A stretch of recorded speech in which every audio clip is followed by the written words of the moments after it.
Washington, D.C. on Friday took a step toward becoming the 51st state after the U.S. House approved its admission. It marks the first time that a chamber of Congress has advanced a D.C. statehood bill, and it comes 4 decades after a drive for D.C. to become a state was launched.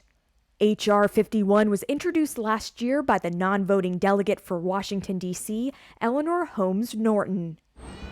Proponents of the bill say that because Washington's 700,000 residents, more than Vermont and Wyoming, have no voting representatives or senators, they have no voice in the federal government despite paying federal taxes. That status is protested with a slogan on D.C.'s license plates that say, "Taxation without representation." And legislation passed by the district's local government is subject to congressional review.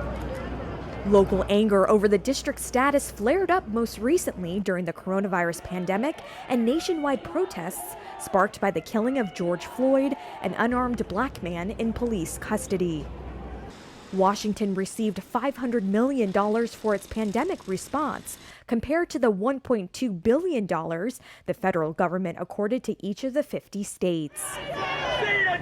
And amid the protests, Trump sent National Guard troops from 10 states over the objection of the district's mayor to quell protests against police brutality in the district. Republicans fear creating a state out of the left-leaning district would give Democrats 2 more senators in the chamber, making it more difficult for Republicans to win majorities in the Senate.